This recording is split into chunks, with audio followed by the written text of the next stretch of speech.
All right, Ethan, I'm busy reading The Courage to be Disliked, and I'm going to butcher the authors' names, but it's Ikiro Kishimi and Fumitake Koga. And I'm loving the book so far. The way it's written is great. It's a conversation between a youth and a philosopher, and the conversation flows, and it really helps me as the reader understand some of these concepts that they're talking through. And it's about the difference between Freudian psychology and Adlerian psychology. And this extract that I'm going to share with you quickly explains the premise of it. No experience is in itself a cause of our success or failure. We do not suffer from the shock of our experiences, the so-called trauma, but instead we make out of them whatever suits our purposes. We are not determined by our experiences, but the meaning we give them is self-determining. So really, in a nutshell, what it's all about and what it's saying is that the trauma itself is not the thing that creates how we feel right now or that creates our current reality. I'm using the word trauma, but instead, Adlerian psychology speaks about the fact the meaning that we assign to that experience that we had is what is now creating our existing or our current state. And there's something to that. Again, it's the idea of what happened to us is maybe out of your control, but the way that you choose to show up from here on out is in your control, and that is up to you.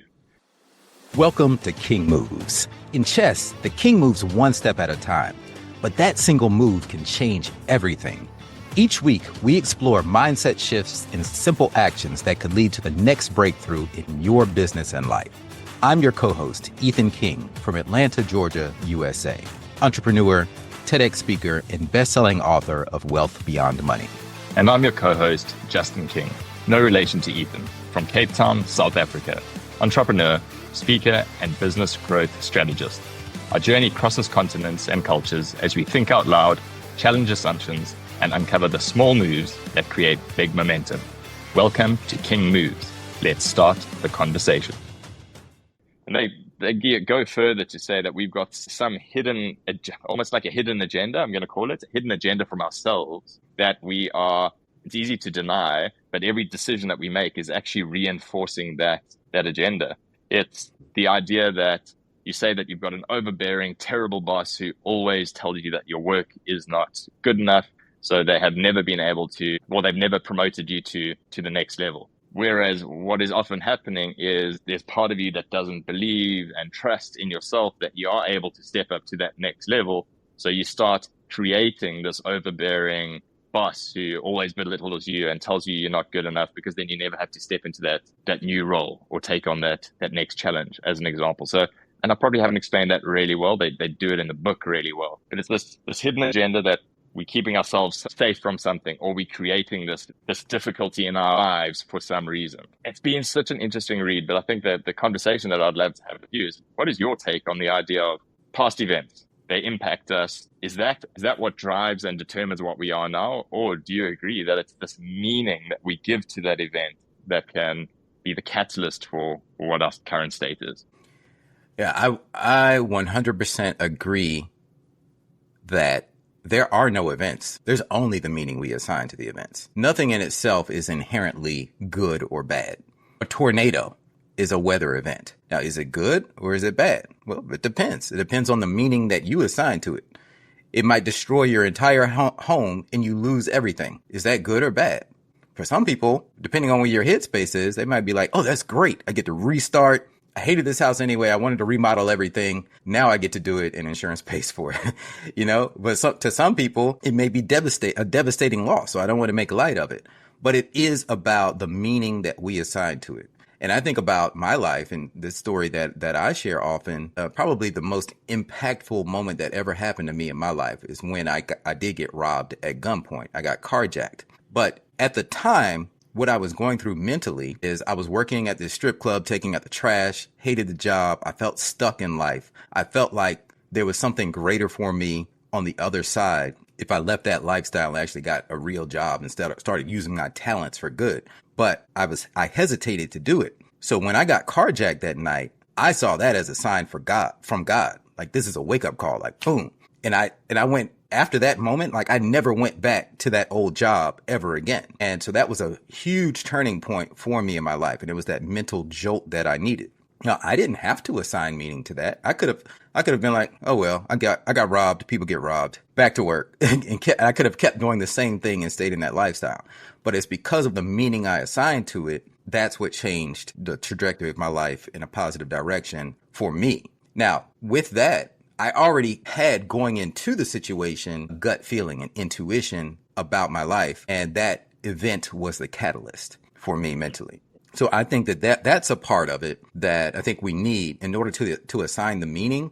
We already need to be going into a situation with a gut feel, and then we see whatever happens as a sign from the universe that I'm on the right path or I'm on the wrong path. So you've really changed my outlook on the assigning of a meaning, because I was just thinking to myself, a lot of people will assign a negative meaning to it, and that's how they. But yeah, we can assign a positive meaning, because in my mind, I was either we assign a negative meaning, or we kind of just indifferent about it, and then we carry on with our lives as like, maybe that's Justin sweeping things under the carpet again. So thank you for calling me out on that. But I like the idea of assigning a positive meaning. And if I have to think about it as well, one of the big catalysts in my life for making real change was getting divorced, which was 3.5, 4 years ago. And if I think about the meaning that I've assigned to that, it was positive meaning. It was the tracker on the side of the head that I needed to make a few changes and start asking some questions and leaning into some growth on my side, and not waiting for everybody else to do it. So I've assigned that meaning to that particular trauma, that event. Whereas for a brief moment, though, I didn't. And I'll be honest, and this is why I can see the difference. For brief moments, I was I assigned a different kind of meaning to it. I assigned a depressed meaning. This is defining me. What a failure. That was the first 6 months of it. But after that, I managed to make that switch, and it made all the difference to what I'm stepping into, leaning into, the trajectory that my life is on, what my work is on. Huge difference. Massive. Yeah. Yeah. That's what life is all about. I mean, think about it. We're both public speakers. Why are you a public speaker? Without even knowing your public speaker origin story, I'm sure that at some point in life, you built up the courage to speak in front of an audience, and you got a positive response from it. It may have been a standing ovation, or people afterward came up to you and told you about the positive impact that your words had on them. But there was some type of positive response that made you think, well, I should keep doing more of this. And that's what it was for me, and that's what it is for most speakers. But we assign meaning to that. It could be that you built up the nerves to speak in front of a crowd, and even if you got a standing ovation, you might be like, oh my God, I'm never doing that again. That was brutal. I never, ever want to speak on stage again. So it's all about the meaning that we assign, and then the action that we decide to take because of the meaning that we assign to the event, positive or negative. Am I right in that story? Is that part of your origin story? Your speaker origin story? Yeah, absolutely. My speaking in front of audiences started when I was still at school. So it was something that I had to do as part of the role, part of my duties that I had in senior school. So, and I've got some fond memories of how that was received at the time. And I've always had an image. It's weird, Ethan. I've always had an image in my head of me standing up in front of and it changes, but a vision of success, me standing up in front of a group of people, whether it was in a boardroom or whether it was on stage, that changes, and it's a bit blurry, but that's always been there. Even when I've been trying to figure out what is my career doing, what direction is it taking, that's one of the things that's always kind of been there. And yeah, I think it comes from quite early on. As you say, it gets reinforced by the meaning that we give to it, but also we kind of get trained based on that positive reception that we give it, or we aren't. So that can be a double-edged sword in itself. Mm-hmm.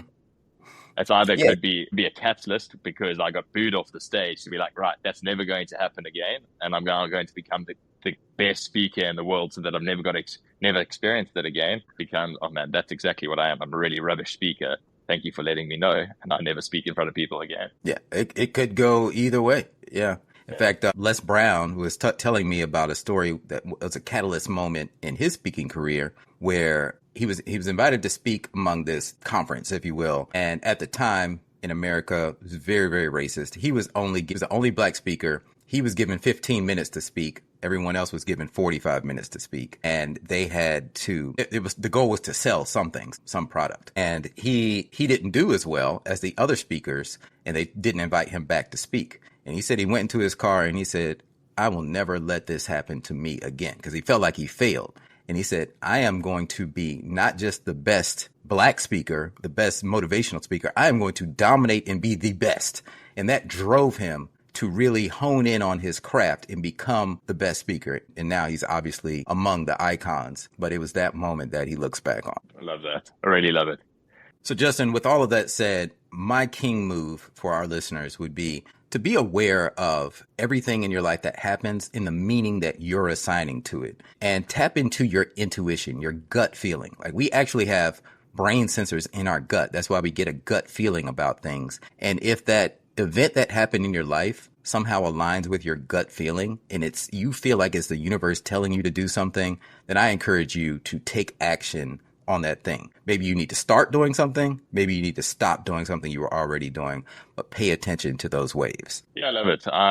For me, a simple king move is lean into the power of the reframe. We so often assign these meanings or a meaning to something that we've experienced. First of all, is that experience or is that meaning that you've assigned serving you?